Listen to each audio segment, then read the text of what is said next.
Hey y'all, welcome back to the channel. Annalise here. So Holy Spirit was leading me to share. Make sure you test the spirit by the spirit to make sure if it's a word that's for you, what parts are for you, and if it's a right now word or a shelved word.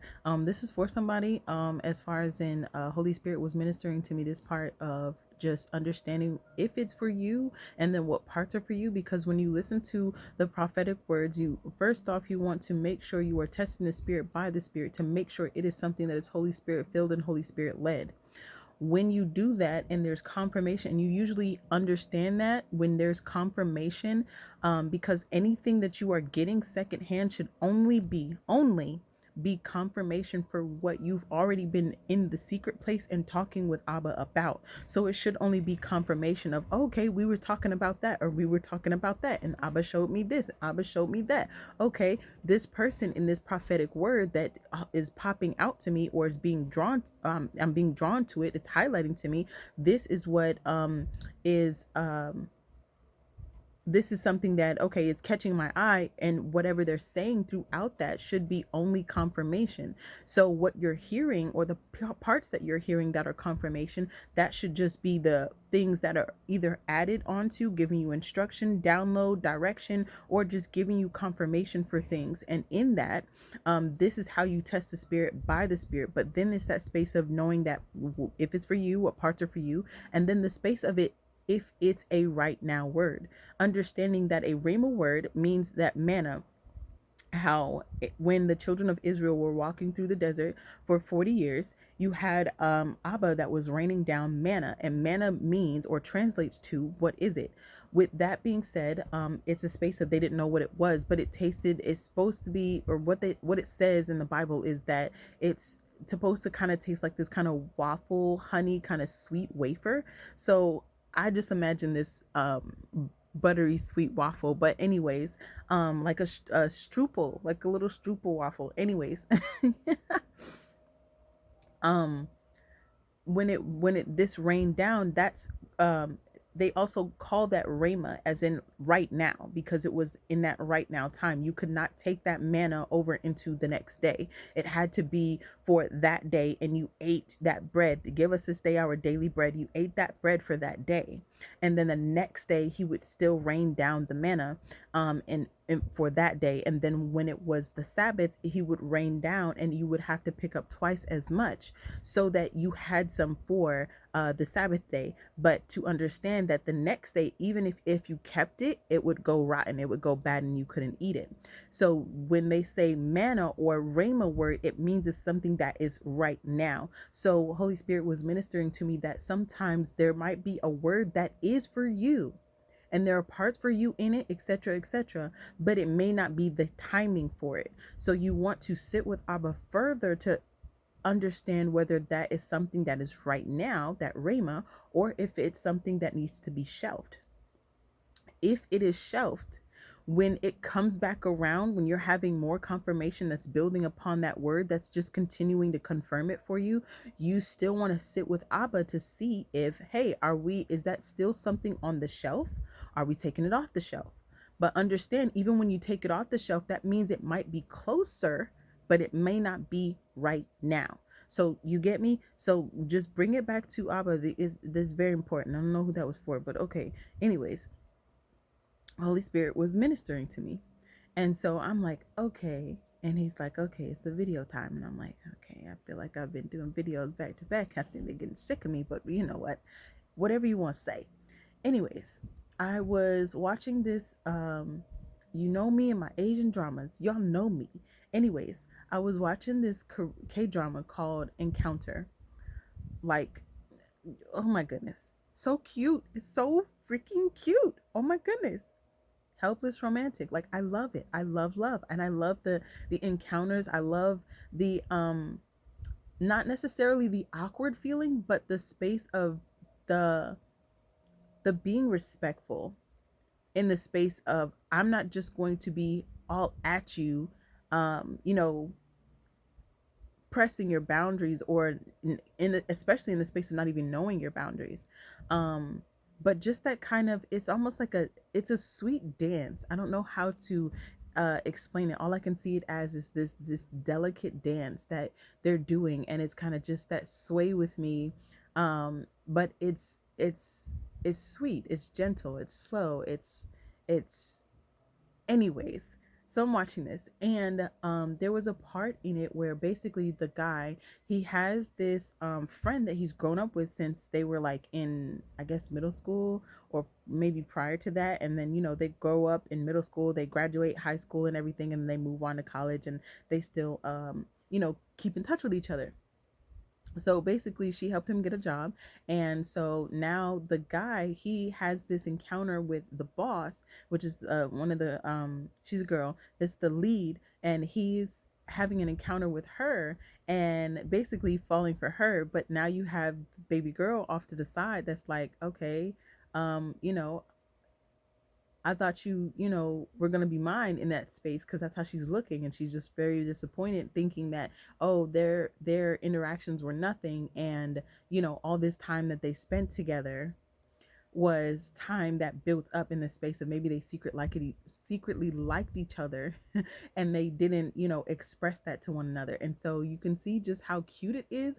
But what I was getting frustrated with was how the main guy and the main girl, they went out to this diner that was basically like in their old hometown. So the girl that was his like old high school friend, she popped up at the diner because it's just in their old neighborhood, especially like with their old friends and family and etc etc. So she's coming in, but she sees them sitting down having dinner or food or whatever. And so she's just standing there, but then she decides to leave. And it's like, ooh, that right there, that part right there hit me, because it was like, that is so frustrating. How are you going to sit there and get upset at someone about emotions that you didn't express? Make it make sense.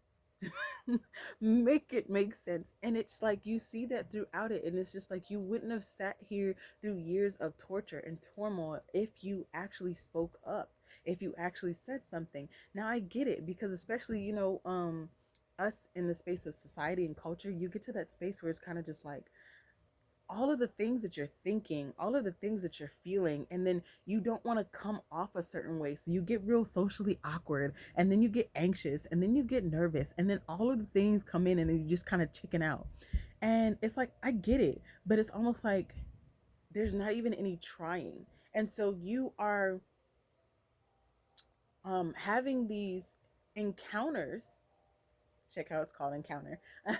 You're having these encounters with this person, and you're having an intimate moment, but they're not.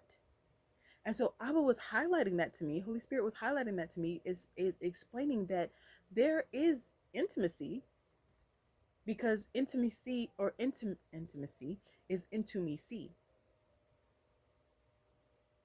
And you cannot have intimacy without the connection, is what he was expressing. In the same way that she's literally recalling these memories about how they had certain encounters that kind of made her heart flutter, that made the butterflies in her stomach, that made this stuff build up on this attraction that she had towards him. But he's just like, he's thinking of it as nothing. So for example, in the show, she was in this store, and you could tell she was basically trying to find a gift for him, trying to figure out like, okay, what can I buy him? But then he popped up, so she's just like, oh. And she's just like, oh, I was just looking for something. I was thinking about getting this planner, but I didn't know which one to get.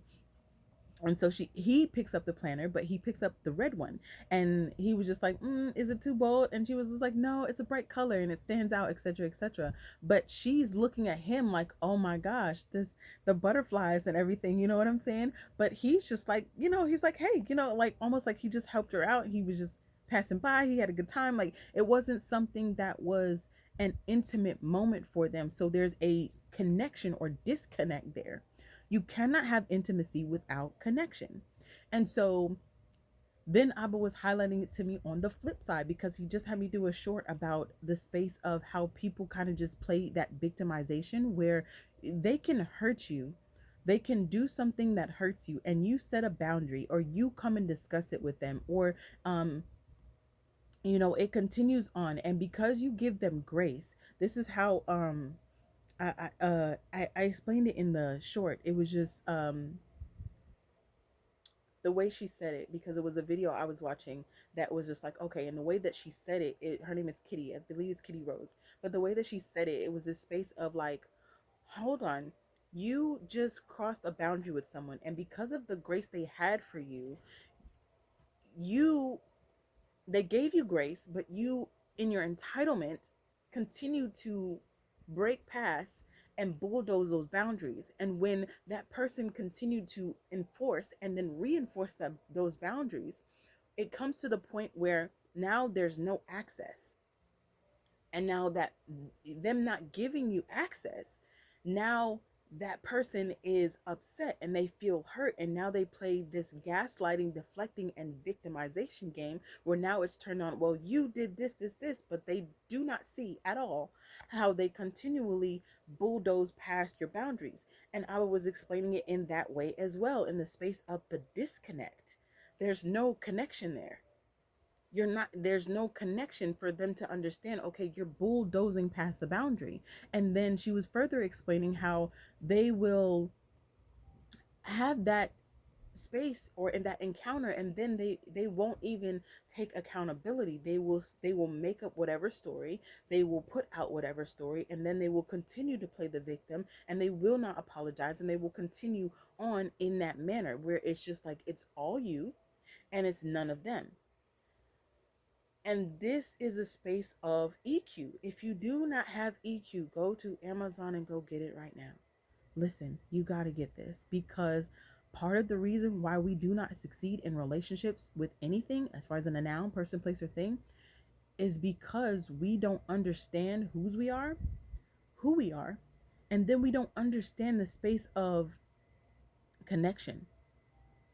On top of that, all of that is going to be blocked by the emotion, whose you are, who you are, and then having that intimacy with connection to be able to have those intimate moments and that growth and that how do you say, those memories that you're able to build, but actually building something and it not being something that you reflect on as like, okay, that was dysfunctional and chaotic and all you're trying to do is run away from it. You don't realize that all of the emotions are blocking that, to know who you are, excuse me, whose you are and who you are, and then to have those intimate connections and moments within your throughout your life. We don't realize that what's blocking that is your emotions. You can say what you want, it's your emotions. And a lot of times we don't understand that because we think that it's outside things. We think because this happened or because that happened, or we blame it on Puny Boy, or we blame it on Murphy's Law. Anything that can happen will happen, or whatever, that nonsense. It's, we blame it on everything external, not realizing it's an internal problem. The reason it's an internal problem is because there's a level to you that you aren't able to reach because you cannot regulate your emotions. And a lot of us cannot regulate our emotions because we were taught to be seen and not heard. Because when we cried, we were shut down. Because when we had those bad emotions, we were shunned, or we were punished for them.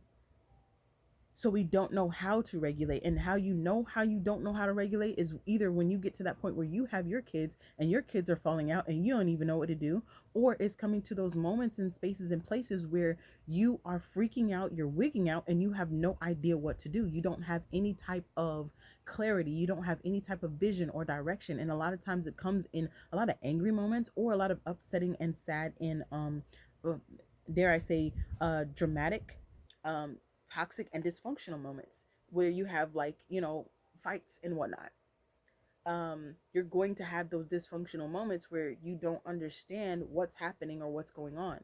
And a part of it, yes, it is Puny Boy playing with that, but he's not playing with something that's not there. He's not going to tempt you. He can't tempt you with something that you're not already tempted by. So if you're having certain or said emotions, all he has to do is allow another spirit, wherever that spirit is, or attached to whoever it's attached to provoke that. When, if you don't have any emotional regulation, all you're seeing is red, or all you're seeing is gray. You're not seeing anything, and it's just your emotions spilling out. And as your emotions spill out, it's like they all spilled out, but because you don't have any emotional regulation to understand what the emotion was, why it was there, where it came from, and how to kind of reel that in to even align it with Abba's word to understand how to cast down every thought. Um, you reflected or you push it off as, well, this wouldn't have happened had you not XYZ, not taking any accountability, not taking any acknowledgement of anything. And this is how we walk through life. This is how we walk through the spaces and places and relationships, and we don't realize how that affects. We are completely in our heads, we're in our emotions, and we're completely missing the connection with the other person. A lot of times it's not this space of something being wrong with the person or something happening. It's a lot of times it's an eternal problem. Your togetherness problem is a singleness problem. Shout out relationship goals. If you have not gotten that book, go get that book. Not mine. It's TC, Transformation Church. Yes, with Mike Todd. Don't knock it. Anyways, it's relationship goals, and they actually just came out with their movie on Prime. So go ahead and get the book, get the study Bible or the study book, and then go ahead and watch the movie. It's going to help you not just with the space of your own relationship, but your relationship with everything around you, including nouns like shopping, finances, food, binge watching, all of the things. It's going to help you with those to understand how to walk in a space of self discipline and also to filter. But the whole point being is that we're missing the connection, and we're missing the connection in the space of having those intimate moments because we don't know whose we are and we don't know who we are. But what's blocking that is our emotions. What's blocking that is our thoughts that also bleed into our emotions, and vice versa, our emotions bleeding into our thoughts. When those kind of coincide with one another, because it says, as a man thinketh, so is he in his heart. As a man thinketh, so is he in his heart. So with that, it's the space of your mind and your heart being interchangeable. In them spaces being interchangeable, it's the space of your thoughts fueling your emotions, but then your emotions fueling your thoughts. But understand that emotions are energy in motion. That energy is hitting you. So there's a spirit that spirit of anger, the spirit of sadness, the spirit of depression, the spirit of anxiety. Those are spirits. When they run through and they hit people in different ways. This is how you know it's energy in motion. When it's hitting you, when anger hits you, it may hit you different than it hits someone else. And you can tell that by the reaction.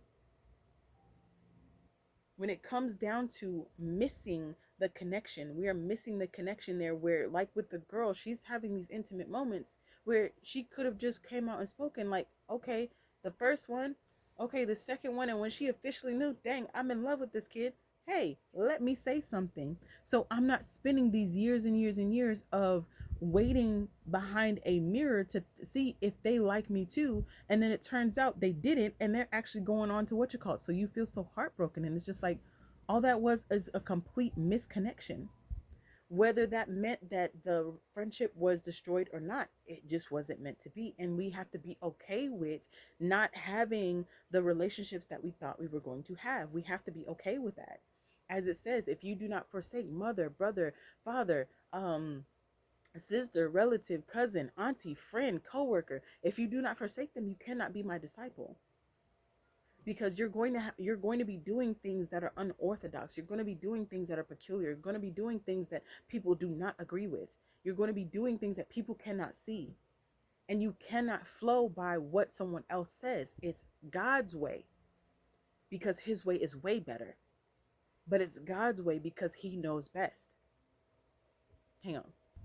And then just like on the other side, when you may have offended someone, but instead of acknowledging that you offended someone, it's a space of playing victim, or completely not seeing how you um completely bulldoze past their boundaries, and now that you don't have access, you're upset. And it's a space of missing the connection. And part of that is really just understanding whose we are and who we are, so we can be Holy Spirit filled and Holy Spirit led. That is literally the battle, majority of it. The other part of it, because it still has to be a space of you tagging Holy Spirit in every time you have these encounters, um, to then understand that, yes, you have feelings and you're important. but understanding and giving that grace, the mercy, the kindness, and the reciprocity for the other person in the space of just like you want to be seen, just like you want to be heard, just like you want to be loved, just like you want to be understood, they do too. Your expression may be different, but that is where we have to give grace and mercy because the expression is different. And this is where you have to kind of be in that space of being Holy Spirit led, because sometimes what you think may be what is going on, or what you think they may be saying something totally different. You got to come up higher to hear that part in the space of, okay, they're saying XYZ, but they really mean ABC. Holy Spirit's going to be able to tell you, hey, you're hearing XYZ, but they mean ABC. So you need to do this. And that way you are able to make a connection. And this also comes down to like just kids in general. Thank you, Holy Spirit. He's bringing to my attention, like when kids, when they lose a parent, or when they lose somebody that they loved, like a grandparent or whatever, when they are acting out, we get really distraught. Thank you, Holy Spirit. He's bringing to my attention family reunion. It's with Loretta Devine and Tia Mowry, and they have all of these black stars in them. But anyways, there's a part where one of them, his dad, I believe his dad passed, and because his dad passed, his mom being a nurse or a doctor, she has to work like crazy hours, and so she's not really there for him, and so he starts to act out. Yet she's sitting here going like crazy because she's like, I guess I have to send him to military school because I don't know what else to do, not realizing that he just needed love. And he also probably in the show, he needed just a different environment, but that different environment was literally surrounded by love, surrounded by people who loved him and cared about him and whatnot. And so there's that connection where she's like, I'm just going to send him to military school. You're missing the connection there. You're completely missing it. And that's how we get when we think the way that we think, and we put the way we think and the way we feel on other people, opposed to giving it to Holy Spirit, so that Holy Spirit can help us express ourselves to them so that they can receive it, but then also for them to express themselves and us to bring it back to Holy Spirit so we can receive it, to basically understand what they're saying. We may be hearing XYZ, but they're saying ABC, and Holy Spirit's like, no, they're saying this, so you need to do ABC, because even though they're saying XYZ, you get me. You picking up what I'm putting down. Anyways,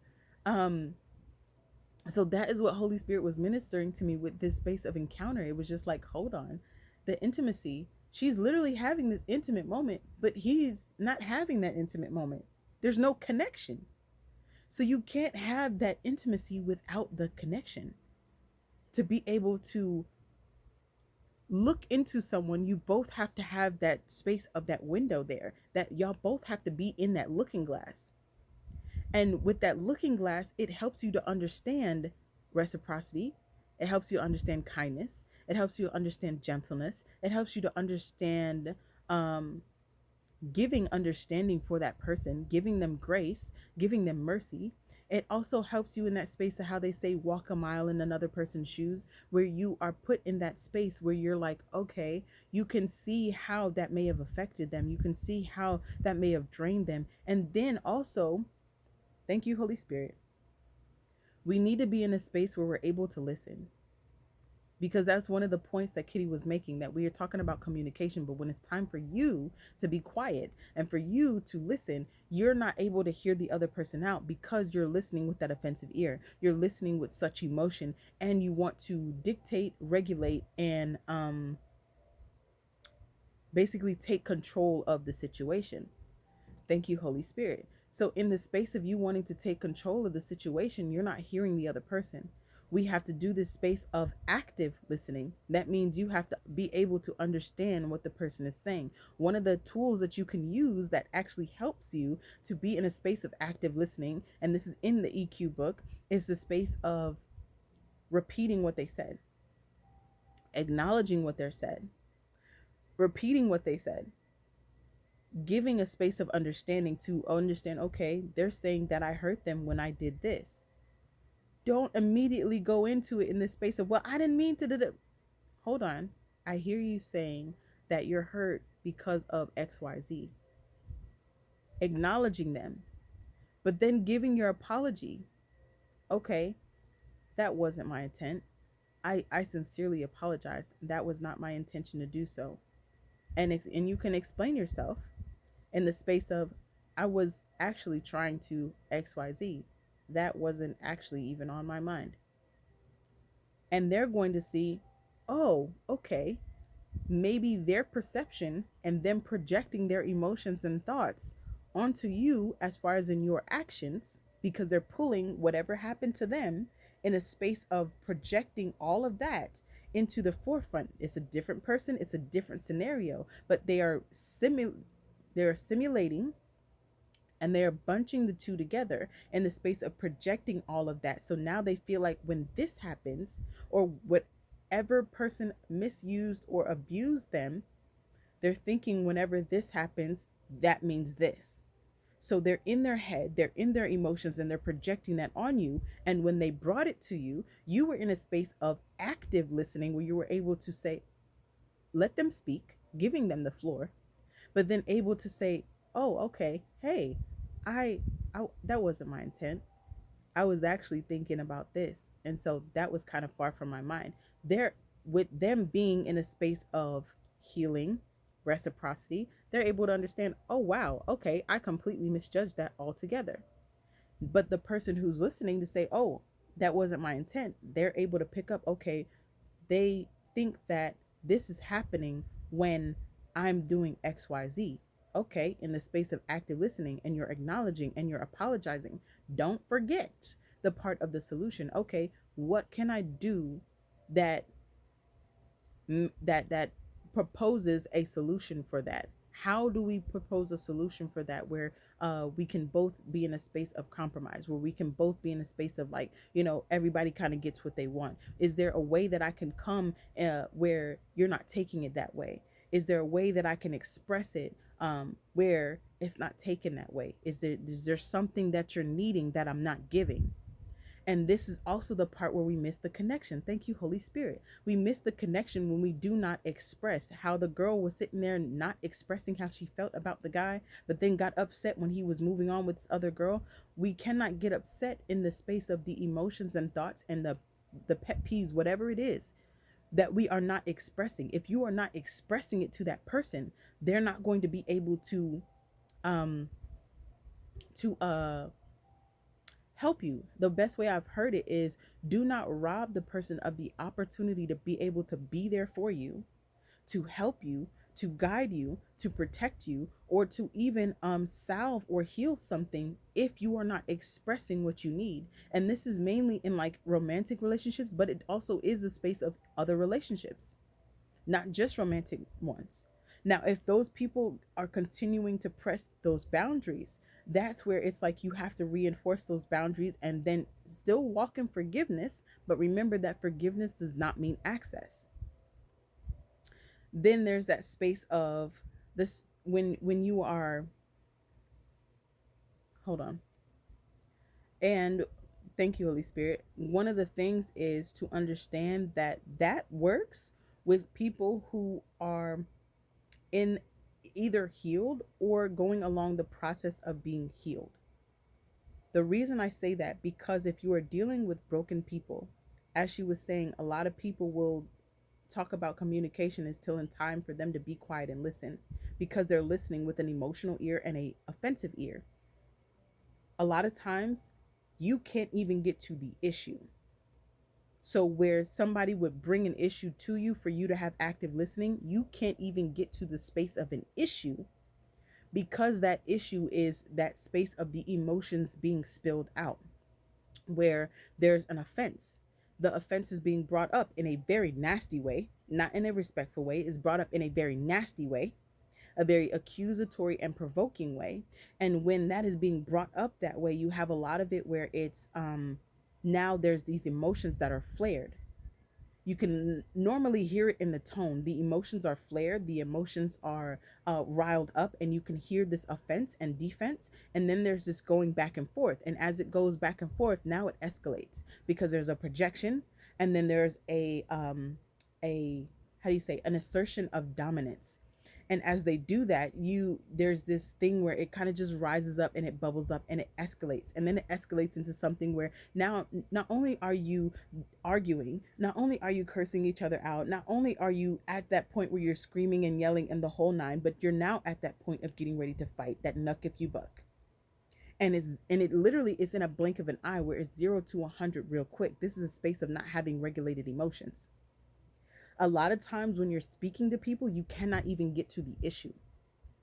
And this is where it says, do not argue with a fool, otherwise you make a fool out of yourself. Do not argue with them, because there's no space, there's no room. It's thank you, Holy Spirit. He's showing it to me as a cup that has a lid on it, but it's not that lid on there. Like a thank you, Holy Spirit, like a pickle jar where you can't get the jar, the lid off the jar. You're not getting that lid off. So whatever you're trying to express, whatever issue you're trying to build up, is won't be received, and it will actually turn into something that is escalating. This is where something is still the space of bringing that back to Holy Spirit, because Holy Spirit will let you know, okay, they're not going to receive that. Sometimes he will tell you to go ahead and say something, even though they're not going to receive it, just like the prophets, where he's giving the prophets a word to speak and the people did disregard it. Sometimes he will do that, but other times it's like, hey, we're not going to argue with them. That's a boundary there. We cannot do that, because that takes you into a space where now you're arguing, now you're out of it, now you're all over the place. You're up there, and you're the emotions all bubbled up, and then you're in a position where it's that space of now you want to do things in the space of acting on that anger.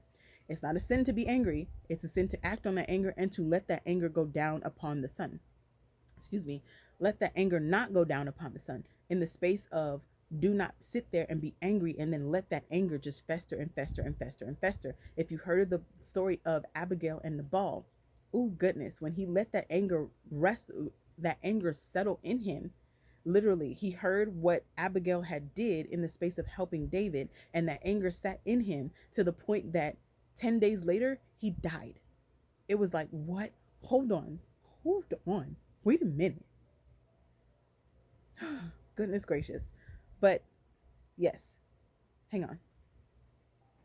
The whole point is connection, in the space of being able to connect with someone, but to understand everybody is not for you, just like you are not for everybody. So it's finding your people, and those people you're going to understand how to have that loving, healthy, pure relationships, those kingdom partnerships with. Still bring them back to Holy Spirit, so you're putting them in the right category. Sometimes a business partner is not a friend, and sometimes a friend is not a business partner. Sometimes a family member is not a family member. So you have to understand where to put them in the category. But the only way you're going to be able to understand this, because there's so many distractions, there's so many things going on, you need to have Holy Spirit. If you don't have Holy Spirit, you are over here drowning. Stop drowning. Grab onto his garment and let him pull you out. You will be thankful and grateful for it. I promise you. But anyways, that was the encounter that Abba had, or Holy Spirit had, with me as I was watching this show called Encounter. And it was just like, oh, that grinds my gears. Why didn't he say nothing? But a lot of times, also understanding that sometimes you can't say anything. With her situation, I feel like she could have said something, but like I was saying, sometimes you can't even get to the issue, because it's literally this explosion of emotion that turns into this escalation where you can be harmed. That's where it's like, you better said to just zip your lip, be quiet. Wise man once said nothing at all. So, there's a lot that comes with that, but the whole point being connection. We can have these intimate moments, but not have a space of connection or connecting with one another to be able to, hey, receive and have this space of reciprocity, like intimacy. I see you, you see me. But that's what Holy Spirit was giving. So remember, God is love, Jesus the way, the truth, and the life, and do the thing with the thing. And I'll be back on the next video. Okay, ciao.